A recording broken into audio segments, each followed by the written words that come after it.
السلام عليكم ورحمة الله وبركاته. الحمد لله الحمد لله عظم شأنه ودام سلطانه، أحمده سبحانه وأشكره عما امتنانه وجزل إحسانه. أشهد أن لا إله إلا الله وحده لا شريك له، وأشهد أن سيدنا ونبينا محمدا عبده ورسوله. اللهم صل وسلم وبارك على عبدك ورسولك محمد وعلى آله وصحبه ومن سار على نهجه واهتدى بهديه واستنى بسنته إلى يوم الدين. أما بعد، فيا عباد الله، اتقوا الله حق تقاته ولا تموتن إلا وأنتم مسلمون، واعتصموا بحبل الله جميعا ولا تفرقوا. Wahai hamba-hamba Allah, hendaklah kita bertakwa kepada Allah Azza wa Jalla dengan melakukan semua perkara ia diperintahkan oleh Allah Azza wa Jalla dan meninggalkan larangan-larangannya, mencintai, beramal, mengikut sunnah Nabi sallallahu alaihi wasallam, perkataannya, perbuatannya, akuannya, dan mencintai diri Nabi sallallahu alaihi wasallam sebagai Rasuli Rabbil Alamin. Namun dalam kecintaan kita yang kita diperintahkan oleh Allah Azza wa Jalla, A'udzu billahi minasyaitonir rajim. Laqad kana lakum fi Rasulillahi uswatun hasanatun liman kana yarjullah wal yawmal akhir wa dzakarallaha katsiran. Allah SWT beri kepada kita Nabi sallallahu alaihi wasallam itu sebagai uswatun hasanah, contoh, tauladan dan ikutan yang baik. Maka menjadi kewajipan kepada kita mencontohi Nabi sallallahu alaihi wasallam di dalam perkara-perkara yang telah diajarkan oleh baginda Nabi sallallahu alaihi wasallam. Di antara contoh ataupun perintah yang kita mesti letakkan di hadapan mata kita sebagai hak Nabi sallallahu alaihi wasallam, iaitulah kita sentiasa berselawat. Allah Ta'ala telah perintah dalam Quran, innallaha wa malaikatahu yusalluna ala nabi ya ayyuhallazina amanu sallu. Allah berselawat. Hei orang beriman, sallu, naklah kamu juga berselawat. Yang kedua, kita mempertahankan Nabi sallallahu alaihi wasallam. Waktu baginda sallallahu alaihi wasallam hidup, sahabat-sahabat yang dimuliakan oleh Allah Ta'ala menjadi sahabat Nabi telah mempertahankan baginda Nabi sallallahu alaihi wasallam sehingga mati, berdarah, luka-luka, mereka sanggup menggadai nyawa asalkan Nabi kita selamat sallallahu alaihi wasallam. Setelah Nabi wafat, apa yang patut kita mempertahankan, iaitulah mempertahankan kesucian kepribadian Nabi sallallahu alaihi wasallam daripada dihina oleh orang-orang yang menghina, daripada dipermainkan oleh golongan istihza yang mempermain-mainkan, dan juga daripada golongan al-ghulah, golongan-golongan ghulu yang melampau sampai mereka memuja-muja Nabi sallallahu alaihi wasallam. Kita tidak, kita Ahlus Sunnah mengembalikan semua paksi, semua asas kepada tempatnya yang telah ditetapkan oleh Allah, yang telah digariskan oleh Nabi sallallahu alaihi wasallam. Maka dengan itu, bagaimana kita nak mempertahankan Rasulullah? Iaitu dengan mempelajari sunnah Nabi sallallahu alaihi wasallam. Di mana ada orang belajar sunnah, kita kadang-kadang bila sebut sunnah pening, nak ngaji lagu mana? Orang belajar kitab hadis Riyadhus Salihin, hadis 40, kitab-kitab Sahih Bukhari, Muslim, Tirmizi, itu semua di antara sunnah yang patut kita belajar. Dan juga bagaimana kita nak mengenali peribadi Nabi sallallahu alaihi wasallam melalui kitab-kitab sirah, kitab-kitab Syama'ilun Nabi. Dan juga menjadi kewajipan kita mempertahankan Nabi dengan mencontohi akhlak dan perilaku peribadi Nabi sallallahu alaihi wasallam. Maka apa yang kita diberi kepada hari ini, perbincangan kita tentang kepribadian Nabi sallallahu alaihi wasallam yang diikuti.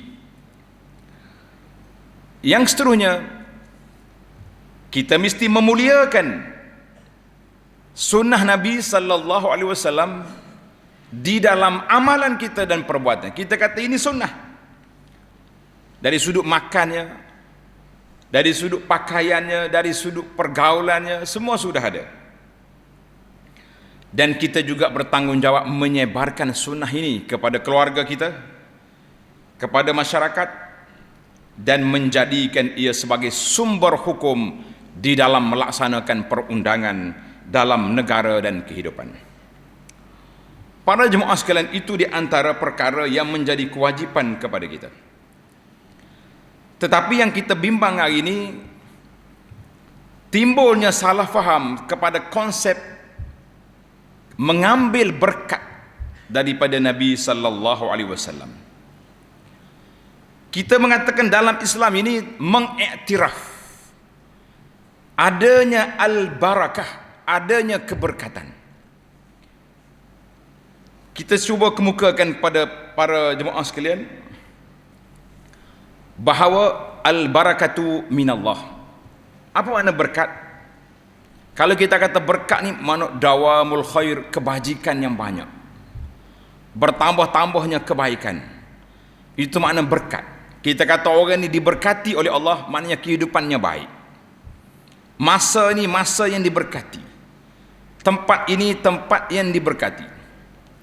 Nabi sallallahu alaihi wasallam juga minta, sebagaimana kita baca dalam kunut, wa barik li fima a'taitani. Wa barik li fima a'tait. Waktu itu kita kena minta Allah Taala, ya Allah berkatlah aku. Berilah kehidupan yang baik, keadaan yang selesa, kehidupan yang dimulia. Itu makna kita minta keberkatan daripada Allah Azza wa Jalla. Maka berkat itu ada pada masa, ada pada tempat, dan ada pada orang itu sendiri, sebagaimana yang disebut oleh para ulama Islam. Maka Nabi sallallahu alaihi wasallam, zat Nabi, tubuh dia, body dia sendiri, dia panggil zatun mubarakah. Allah Ta'ala jadikan dia itu diberkati, mempunyai ciri-ciri keistimewaan.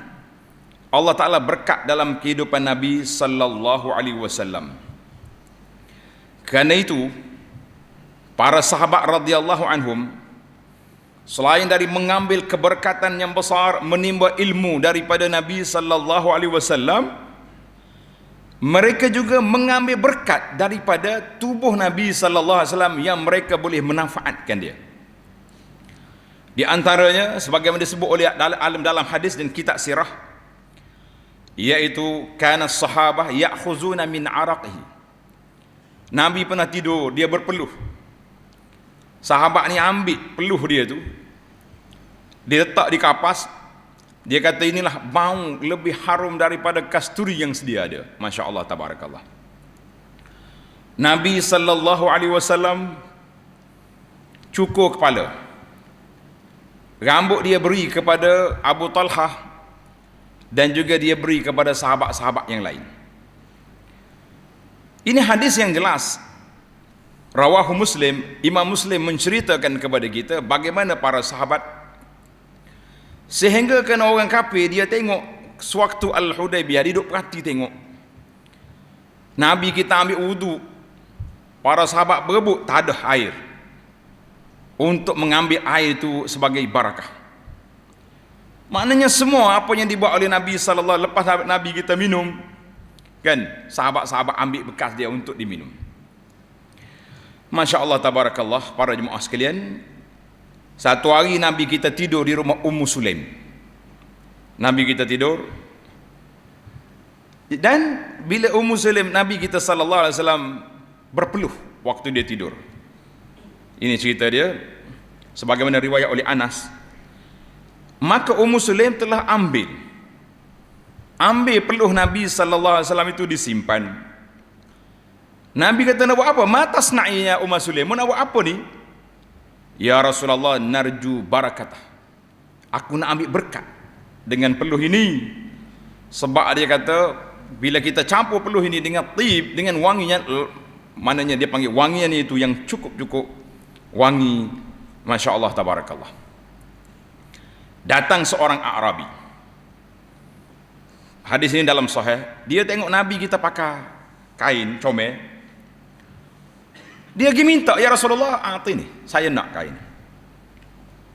Para sahabat marah, kenapa kamu ni? Nabi SAW baru pakai, mu ambil, kenapa?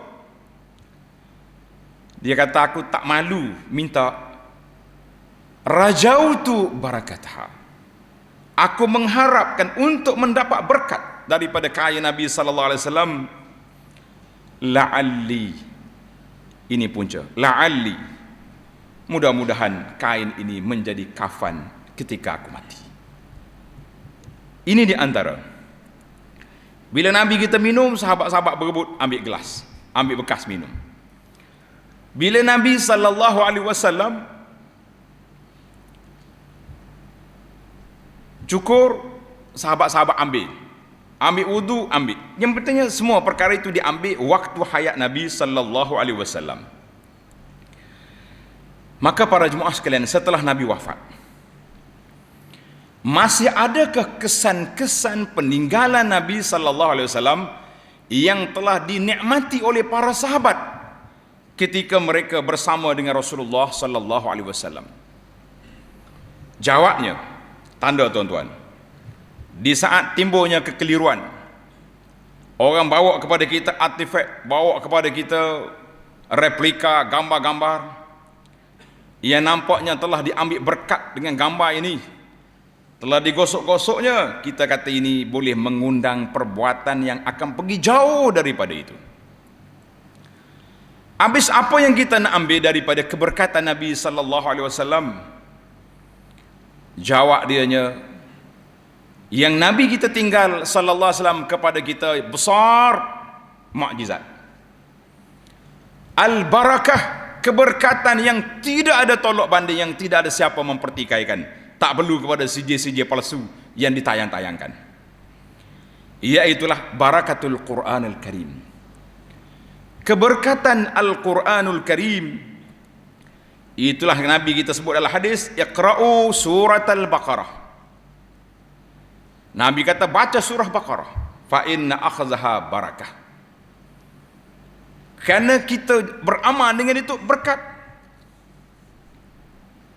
Nabi kata apa? Siapa dia tinggal baca surah Baqarah ini rugi. Wala tastati'uhal batalah, ahli-ahli sihir tak mampu nak kacau kita kalau kita beramal baca surah Al-Baqarah. Para jemaah sekalian, banyak lagi hadis yang menunjukkan bahawa para sahabat istishfa' bil Quran, menjadikan Al-Quran itu sebagai penawar zahirnya, batinnya. Maka, dan juga apa yang telah ditinggal oleh Nabi SAW, sunnah Nabi SAW, siapa dia beramal dengan sunnah maka dia selamat. Itu keberkatan yang ditinggal oleh Nabi SAW. Baik, itu dua perkara yang besar. Tuan-tuan tanda, hari ini kita senaraikan perkara-perkara berkat yang kita boleh buat, kemudian kita pergi kepada artifak ataupun gambar-gambar yang ada ini. Di antara yang diberkati, iaitulah al-hayatul mubarakah, gerak-geri kita yang diberkati oleh Allah Azza wa Jalla. Tersebut dalam hadis yang sahih, Nabi sebut, fajtami'u ala ta'amikum wazkurullah wazkurusmallahi alaihi rubarak lakum fih. Nabi kata, berkumpullah kamu ketika nak makan. Mana kalau kita makan di rumah kita, jangan makan seorang-seorang. Dia main punch card individu ni di pejabat, bukan di rumah. Di rumah kita nak makan, panggil semua isteri, panggil suami, panggil anak-anak. Kalau kita ada keluarga dia lain ataupun ada tetamu, mari berkumpul di atas makanan dan kita baca bismillah, yubarak lakum fi. Allah Ta'ala berkat majlis kita dan hidangan kita, insya-Allah. Bahkan sudah makan, Nabi kata iza akala ahadukum, bila kamu sudah makan, naklah kita jilat jari kita, jangan ada kesan-kesan makanan itu dibuang. Fa innahu la yadri fi ayyatihinnal barakah. Nabi kata kita tidak tahu dari manakah makanan kita itu yang berkat, yang kita makan awal, tengah-tengah, atau yang melekat di jari kita. Masya-Allah, tabarakallah. Hadhihi hiyas sunnah. Hadis-hadis yang diriwayat oleh Imam Bukhari dan lain-lain itu menunjukkan bahawa hai'ah, gerak-geri kita juga disebut dengan nama barakah. Keberkatan juga Allah Ta'ala beri kepada tempat, iaitu masjid, masajid. Masjid, rumah Allah ini dia panggil rumah yang diberkati. Siapa yang mendapat keberkatan, maka dia berduduk di rumahnya siap-siap. Datang ke masjid awal-awal, duduk di masjid, maka kita kata itu satu keberkatan yang telah disediakan oleh Allah Azza wa Jalla. Apalagi kalau kita ada kemampuan, kita pergi mengembara ke Masjid Makkah yang pahalanya 100,000, mengembara ke Masjid Nabi sallallahu alaihi wasallam yang pahalanya 1000 sekali salat, dan juga kalau kita mampu, kita mengembara ke Masjidil Aqsa di Palestin yang pahala juga berganda. Ataupun kita pergi mengembara ke Masjid Quba, sekali kita salat 2 rakaat di Quba, kita mendapat pahala sekali umrah. Masya-Allah, tabarakallah. Tak boleh nak pergi di musim Covid ni lagu mana?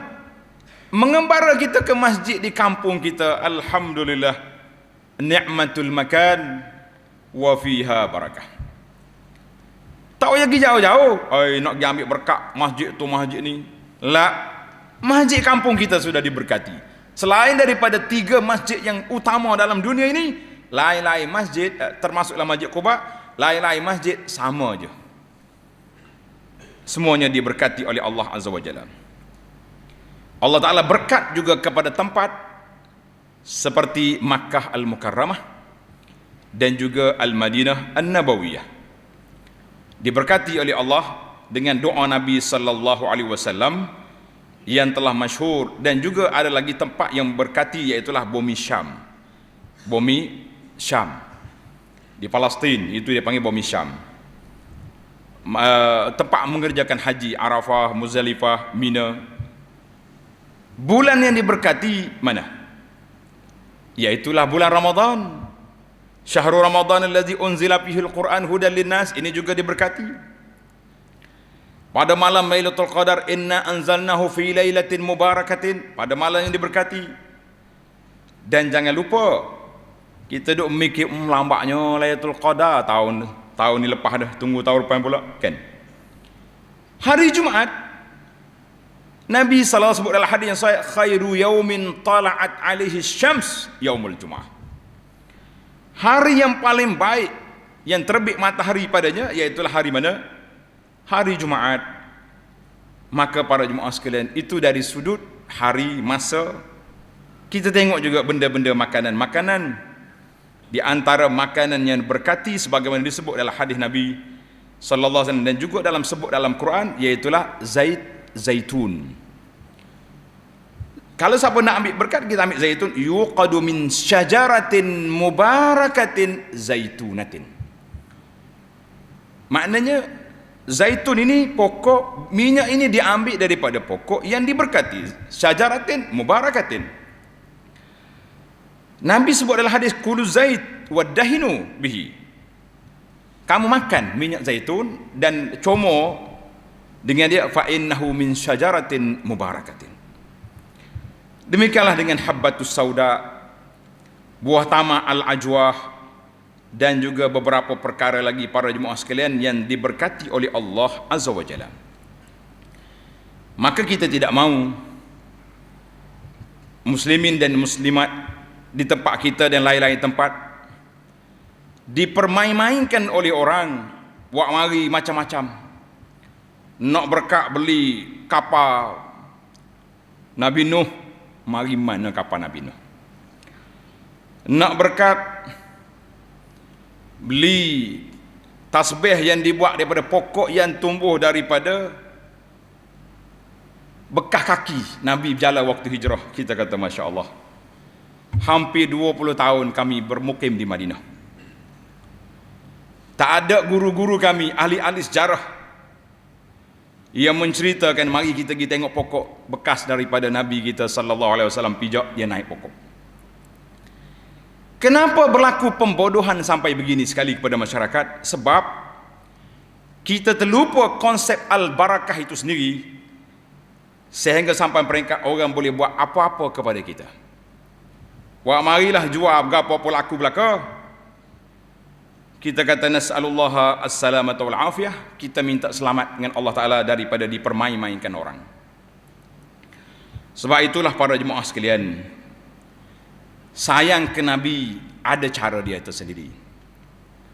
Bukan dengan sayang suka-suka orang mari asal kau jadi hak Nabi jadi selalu.